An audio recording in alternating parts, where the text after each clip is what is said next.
The point is, you hear even when you're not listening, but you do not see unless you're looking. The reason we rule the planet is we're able to attach specific meanings to sounds. An idea can turn to dust or magic, depending on the talent that rubs against it. The real giants have always been poets, men who jumped from facts into the realm of imagination and ideas. Right. You have to jump from facts into imagination, and that's what a poet does. And every great ad writer is a poet. Advertising is a tax you pay for not being remarkable. Welcome to Todd Lyles and the Wizard of Ads, a podcast for business owners who want to become remarkable. Tulip Todd Lyles is going to take you deep into the mind of Roy H. Williams, the Wizard of Ads, to unleash the timeless truths and secret strategies that have helped him build dozens of America's most successful businesses. Do you want to build a brand that wins the heart, captures the mind, and creates lasting relationships? Take a deep breath and buckle up. It's time to fly. Today we're going to get right to the heart of the subject matter, which is radio versus digital. Where should we be spending our money and why? And if the listener is interested, I went into a really deep dive in Monday Morning Memos. Okay. Mostly I've been taking content from your books, but I wanted to go to some of the most recent research and most recent articles that you've written. So I want to give a quick reference. This is from No One Listens to Radio Anymore, Branded versus Unbranded Keywords, Radio versus Pay-Per-Click, and the Radio Success Formula. So we're going to jump straight into this. I'm going to go to the immediate question first. Why do so many people believe that, quote, no one is listening to radio anymore? I'm not sure. It's mostly because most people don't realize how much they listen to the radio. Right. I have a client. It's a big law firm in California, San Jose and San Francisco and all of Northern California. And they have just exploded. I mean, it's a very old firm, very big firm, and then started working with them about 2.5 years ago, and they've more than doubled. I mean, they're just really happy about it. And they said, the funniest thing is something that you told us. And I said, well, I told you a lot of things. What was it? This is a very recent call. And they said, you told us that we said, well, we don't listen to the radio. We don't know anybody that listens to the radio. I said, oh, okay. I said, I hear that all the time. And I said, within 6 months, you're going to have people coming at you. You can't go anywhere without somebody who knows you walking over and say, hey, man, I haven't seen you in a long time, but I hear your ads all the time, but I never listen to the radio. I never listen to the radio. But I hear ads all the time. And I'm saying after a while, people telling you this, it's going to crack you up because all these people genuinely believe they never listen to the radio, but they hear your ads all the time. And your ads only play on the radio. Right. And then they said the judges, the other lawyers, the insurance companies, everybody's going, oh my God, you guys have they're saying you've brought dignity back to the profession of personal injury law. You've brought in blah, blah, blah. I'm going, yeah, just you can't bore people to death. The point is, me and all my friends don't listen to the radio. You know a real fact? I haven't actually intentionally listened to the radio in over 25 years. I hate radio. The ads piss me off. The ads make me throw up in my mouth a little. And I just hate it. And I never listen to it. So why do we spend many hundreds of millions of dollars on the radio every year? Because we know exactly how many people are listening. Yeah. We know more about them than Google can tell you about their audience or that Facebook can tell you about their audience. The stuff that's known about the radio audience, precisely who they are, precisely how many there are at every moment of the day, 365 days a year, we know this. Yeah, I'll tell you what, and I didn't know any of this information until I started hanging out with you, that if we look at the devices that measure attention when it comes to radio, personal people meters, right? Nielsen data, all this information. Portable people meter. I always say personal, but it's portable. It's portable people meter. Gotcha. And we've mentioned that in previous episodes before, and I don't want to try to prove to the listener. Yeah, right. But the fact is that at one recent study, still 50% of Americans are listening to the radio each week. Right. Not 10%, not 5%, a strong 50% of Americans are still listening to the radio this week. And for me, that says it is a powerful medium. And I think there's another statistic that we could look at that's just sort of like an in-your-face statistic, which is radio stations haven't gone out of business en masse like newspapers have. Right. People are still getting in their car, even though you got your iPhone, you can plug in your music, listen to what you want when you want. People still enjoy turning on the local news, very much like the local TV news, and seeing what's going on locally. Traffic reports, weather reports, et cetera. Absolutely. Right. So these things are there. Now, if we go to, I think I'm just going to sort of put a pin in it and say people are listening to the radio. End of story. Not Gotcha. going to prove that here. You can prove Right. that. Look up, just find that out. There is something that radio does that I don't think a lot of people understand, which is this thing called echo retention, which is one of the reasons why it's incredibly powerful. Mhm. Would you just touch on that for a moment? Okay. So echoic retention is basically the memory of sound.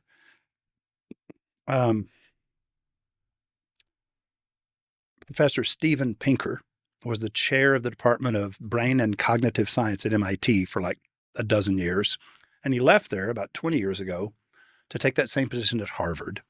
Harvard Medical School, Professor Steven Pinker, 5 years ago, was one of Time Magazine's, one of the 100 most influential people in America. Hmm. He's written a whole bunch of books about writing, a whole bunch of books about persuasion, and he's a scientist, a cognitive neuroscientist. How do people make decisions? That's cognitive neuroscience. And it's not philosophy, it's not psychology. And he basically says the reason that human beings rule the earth is it's not the opposable thumb. I mean, monkeys have those, right? But a lot of people say it's the opposable thumb. We can grasp. I'm going, lots of things can grasp. It's our ability to attach complex meanings to sounds. Takes the average reader approximately 38% longer to understand the written word than to understand the same word when spoken. Babies do not learn to read first and then learn how to speak.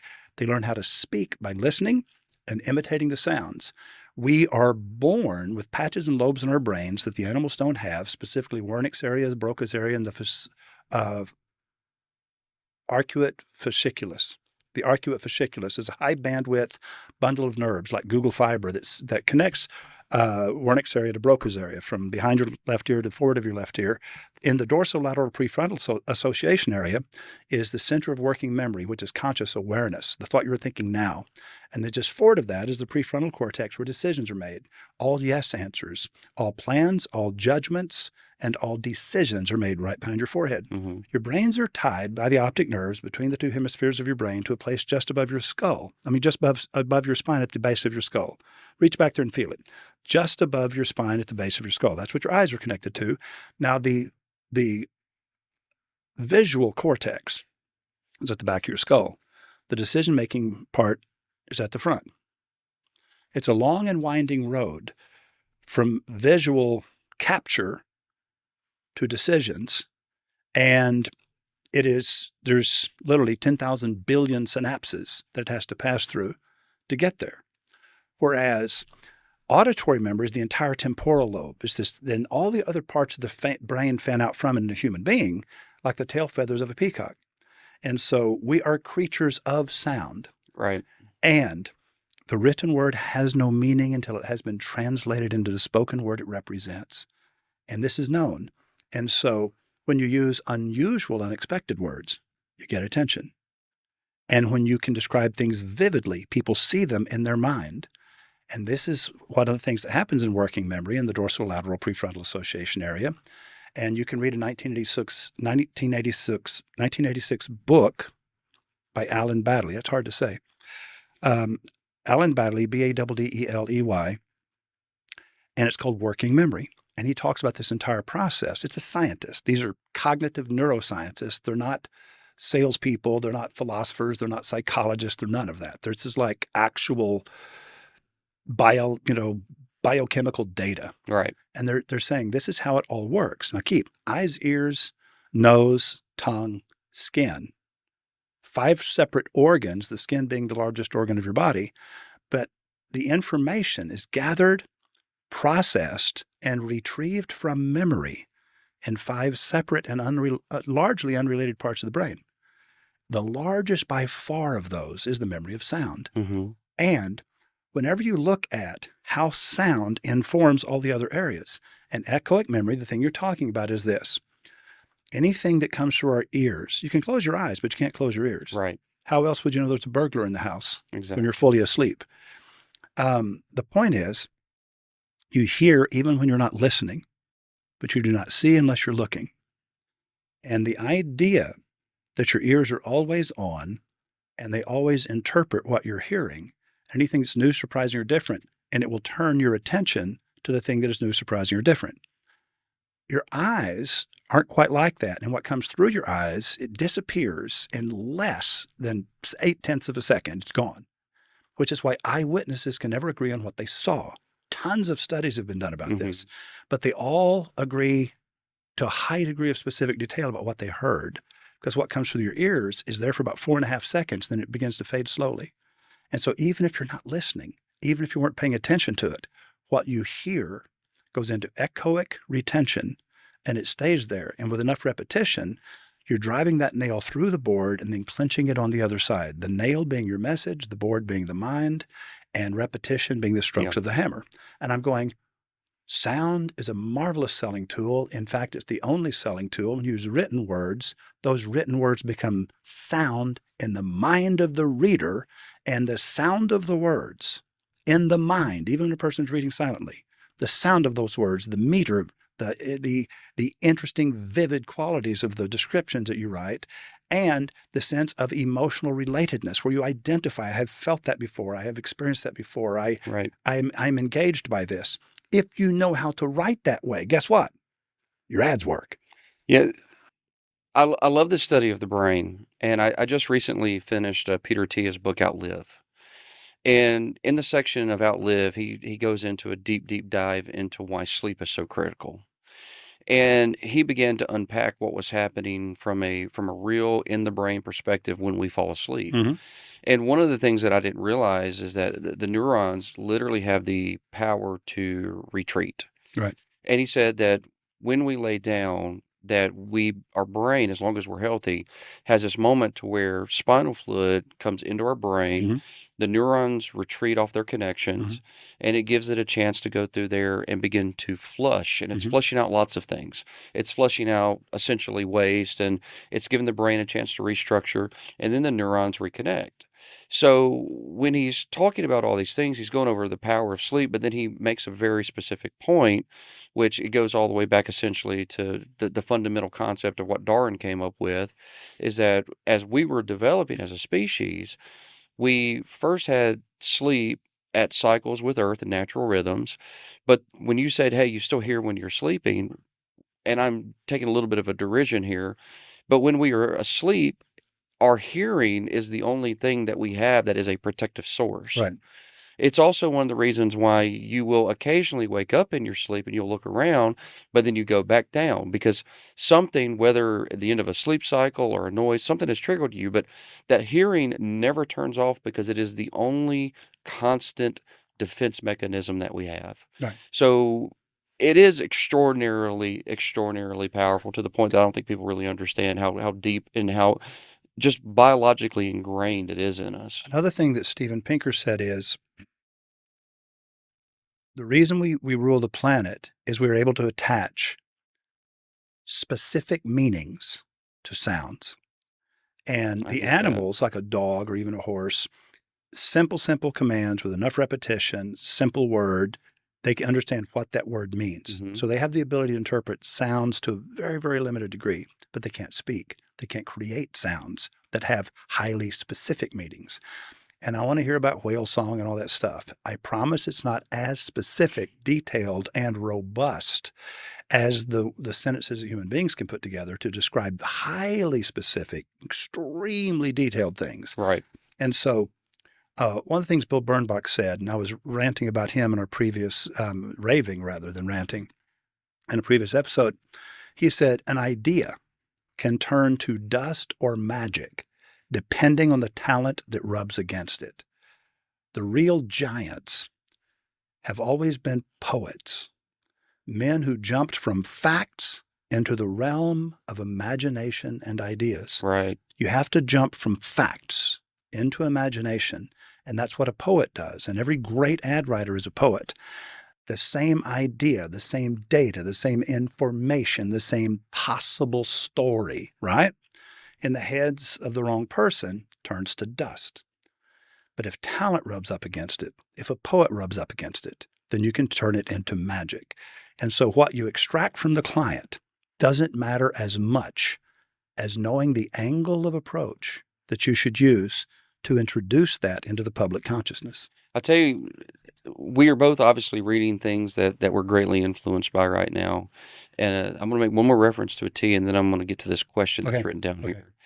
Is in his book, he refers to it as the science and the art. Mhm. And he unpacks that. He goes, because the science is the data. He said, but the art part of medicine is the fact that the data is only true across a certain set of information. Mhm. It's not necessarily individual. Right. A really quality doctor is going to understand that the art is in the practice. And what that brings me to is that you often refer to people who think that the data is superior above all as digital weasels. Yeah, digital weasels. Right, because they're only looking at one piece of the information, but they're not necessarily asking the question of what influenced it. At least that's the way I interpret it. I want to get your perspective No, on that. I'm agreeing with you. I'm absolutely agreeing with you. I actually am halfway through a Monday memo right now that I'm working on, and my belief is this. I was asking the same question. Yes, there's science in advertising. There's also art. Then I asked myself, what's the difference between science and art? Mm-hmm. Okay. Science is objective, and it is always repeatably true and measurably true. And whether you accept it or not, it still remains true. It is an objective thing. Absolutely. Now, an art cannot be objective. Art is always subjective. And what you said about the writer that you're reading, he was basically saying, yeah, the subjective part is it doesn't always affect everyone the same way. Right. And so the data hasn't changed, but your presentation of the data will influence this person one way and influence a different person a different way. Some are attracted to you, some are repelled from you, but the art is the subjective part. The application of the science is the art. And so you have to have information, you have to have data, you have to know the facts. Mm-hmm. But yet how those are presented is the talent that either makes it dust or magic. So that's the Monday morning memo that you're working on right Yeah, now. I'm like 2/3 through it. How are we always like You and I have that we're connection. always so in sync? We have that connection. It's weird. We've barely known each other a year. I can't explain it. I think it's a spiritual thing, and it's also the way that we are wired. So it's really fascinating. Same brand of crazy. Same brand of crazy, right? No randos in the canoe. Uh, so the essence of the digital weasel, and I like this animal equation now, is because the weasel's kind of smart. Like I work in a pet store. Extremely. Yeah, they can get through a maze. They Right. can go for the object. They know where the Right. cheese or the food is. They'll get there. But ask them to think originally, they have a hard time with it. And so I wrote a thing recently that I don't think anybody understood. Details first, and then building something principle by principle, line upon line, brick by brick, step by step. That's called structural thinking. And you have to be able to do that. It's absolutely essential that you be able to do that when that's what needs to be done. The opposite of structural, which is details first, step by step, is Gestalt. Gestalt thinking is essentially right brain thinking. If you want to think about it loosely, left brain is structural, right brain is Gestalt. Dr. Roger Sperry, 1981, Nobel Prize. Right. So in the right hemisphere, whenever you think of something and you see the finished thing, you see it in its completeness, in its glory, in the most infinite detail, and you don't even know where to start. But you're saying, okay, I see this finished thing, and if I can create this, it would be amazing. That's what the world needs right now, is to create this. Steve Jobs did that. I can name all the people who think Gestalt, and then they say, okay, now, if we're going to reverse engineer this thing I see in my mind, how would you construct that? And so the behavior, when you're thinking Gestalt, the behavior of the components is determined by the nature of the finished product. The nature of the finished product, which we know from the beginning, this is the nature of the finished product. This is its personality, its oeuvre, its essence. All right. The component, what would be the nature of the component that would, how would this, such a thing, how would this company call a person? How would such a company greet a person? Mm-hmm. How would such a company reach out to a person for the first time? What kind of a warranty would such a company offer?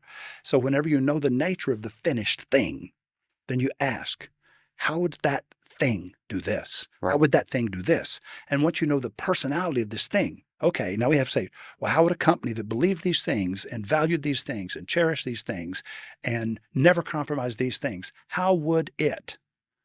And then no matter what you ask, you know exactly how they would Right. do it. Then you say, okay, now how can we create that?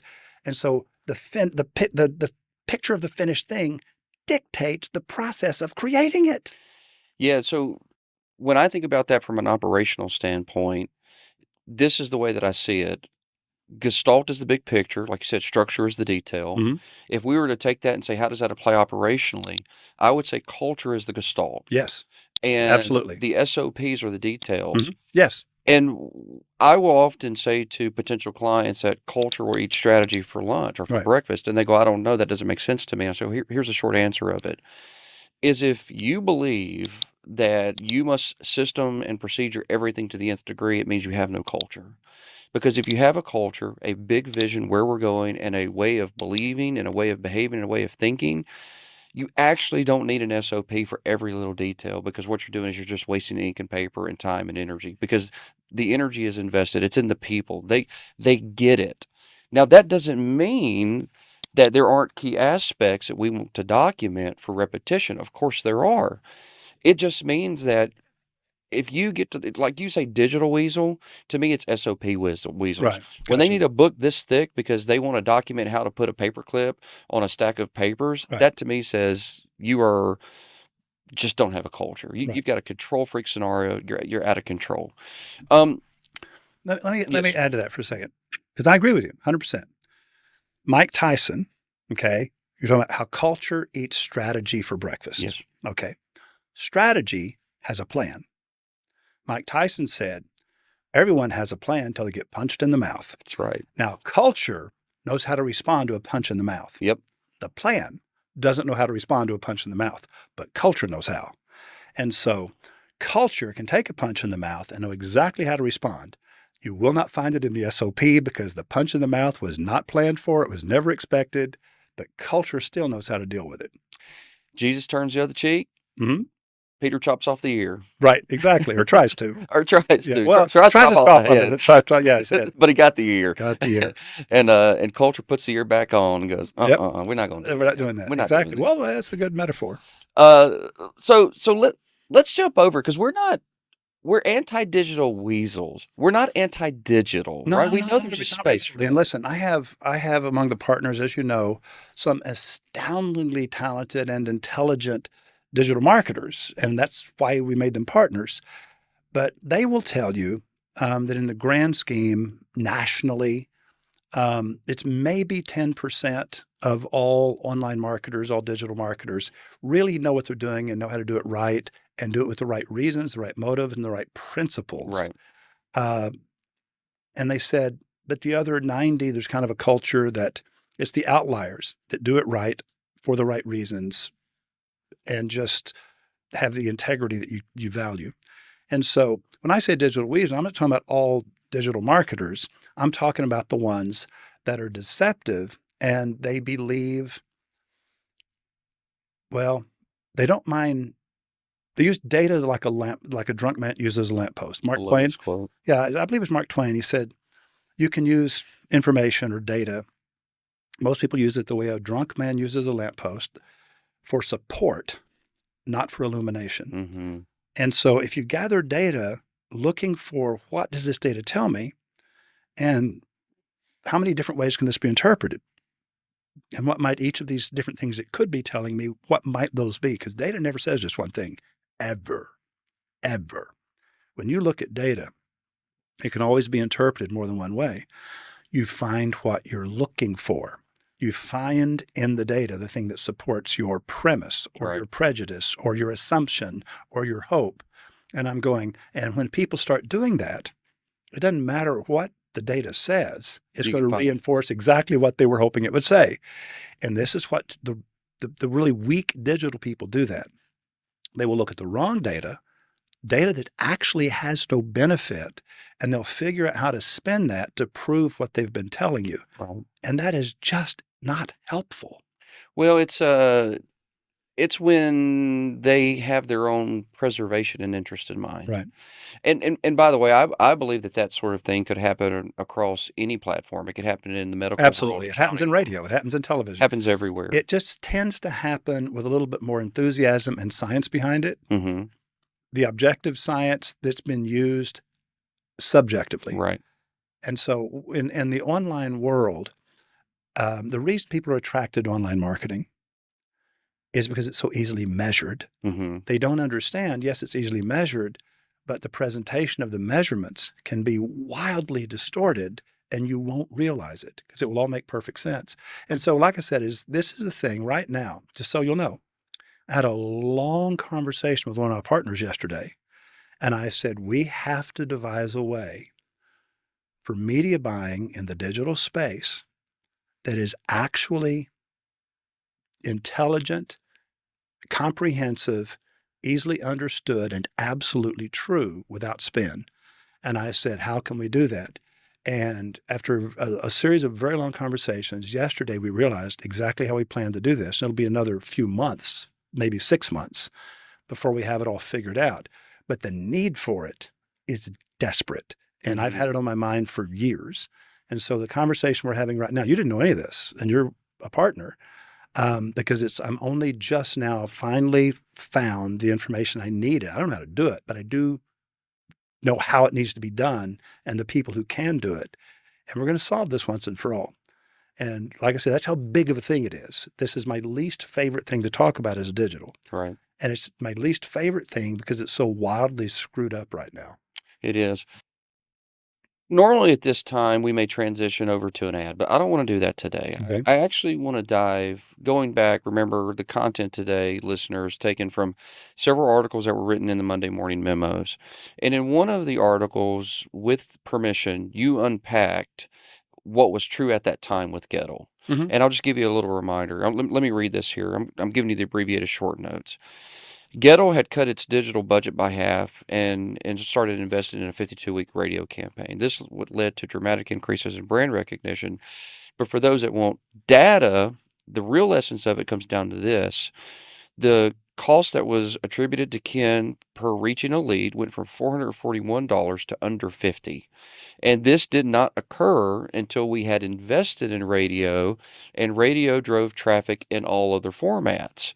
So what I want to do is just talk about that case study. And by the way, that case study was a snapshot of that moment in time at Gettle when they were doing all those things at that moment in time. So take us back there, and if you don't mind, can you tell us why they went from when they were digital only, $441 for a lead, and then when they started adding radio, by the way they tracked it dropped down to 50. That's a massive decrease. Right. Can you unpack that a little bit? Oh, yeah, it's real simple. Remember, this whole thing, it didn't surprise me, but it was two pivotal moments, two very, very, very pivotal moments. When Ken and I very first started working together, and by the way, after we're done recording, I'll play you the new auditory signature I created for his new company. Okay. It's a gift. He doesn't even know I did it. But he bought me a $5,000 toilet one time as a joke, and my wife loves it. And so I said, okay, he needs an audio signature for his new company, so I'm going to have him one created. I had it in my mind. I knew exactly what I wanted to do. I hired Michael Torbay to create it in his studio, and he did. That's awesome. Play it for you. I love it. Anyway, the point is, Ken remains a close friend. And when we very first started working together, I said, Ken, listen to me. I said, here's the thing I'm the most worried about. We hadn't even started running the radio ads yet. Hadn't even started them. I had showed him the script. This is what we're getting ready to do. 10-year-old boy holding a flashlight for his dad. And I said, this is the ad we're going to start the company with. And he goes, okay, I like that. And I said, it's a game changer, Ken. He goes, you think it's a game changer? I said, promise it is. I absolutely promise it. And I told him why. And he goes, yeah, that makes sense to me. I believe it. I'm excited. And I said, cool. And I said, now here's the thing I want to tell you now so that I have credibility. He says, what is it? And I said, right now, how much are you spending on digital marketing for Gettle? $2 million a year.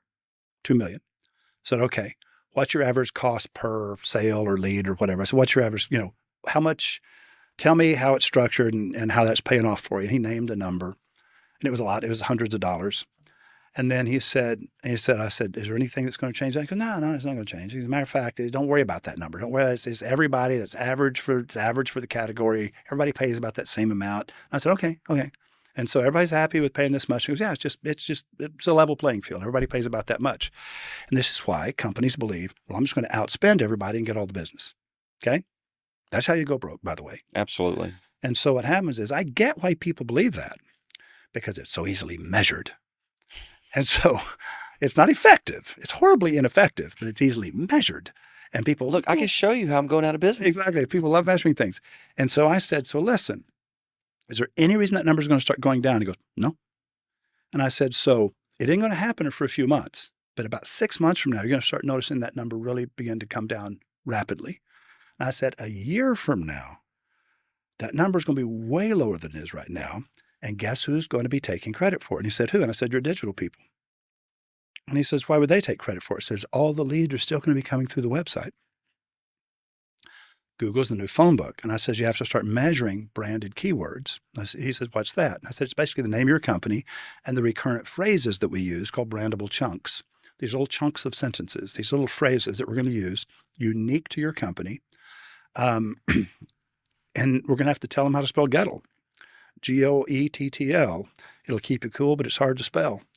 And so I had to have a rhythm and a meter and a rhyme to make that Goettl. People didn't even know how to pronounce the word. And I said, so I have to say this, and I have to make it meaningful. I have to make it emotional. I have to make people connect to it. And I says, when that happens, they will start typing your name into Google. They will not type it into the URL. They will type it into Google. And then Google will let them click to your website.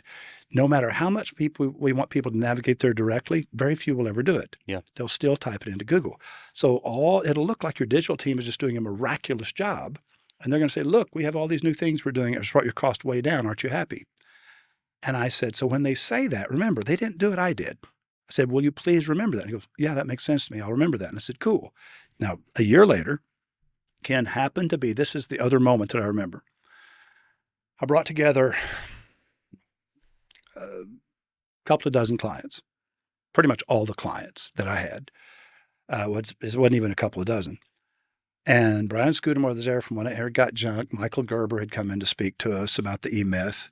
And then I had the owners of all, Dewey was there with his key people, and Ken was there, and they had never met. And I had all these other people there from all these other companies we work with, and the lawyers and the diamond people, the jewelry people, the Rolex people.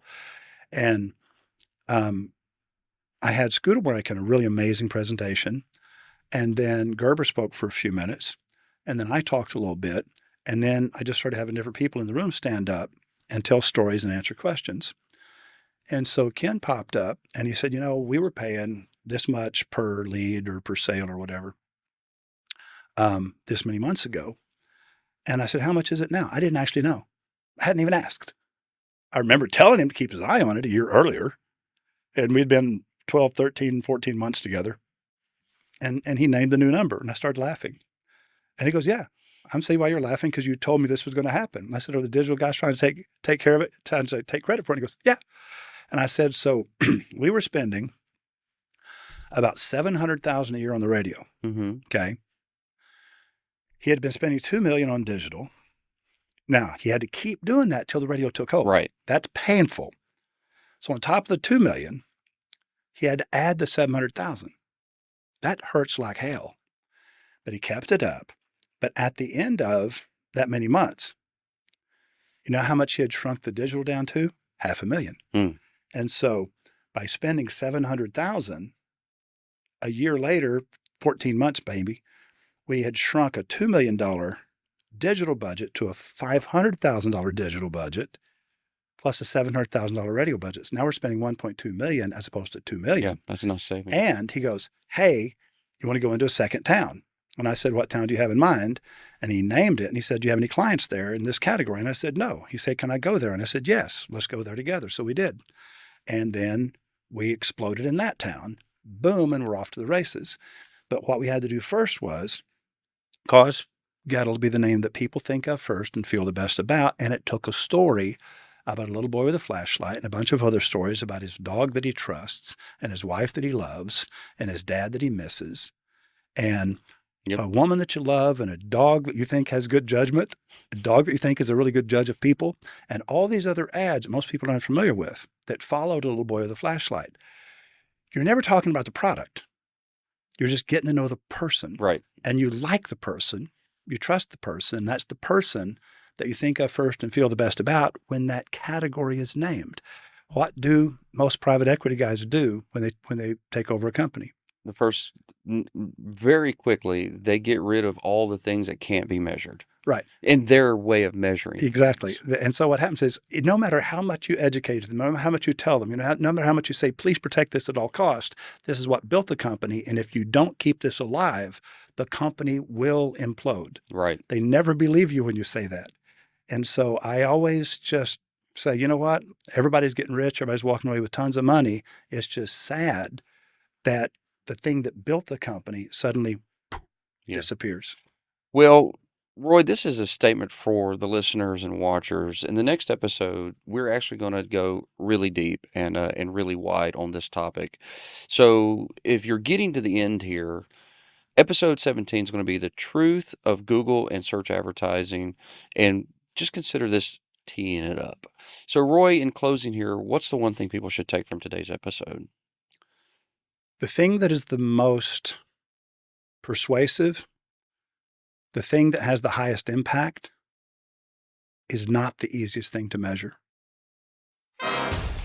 You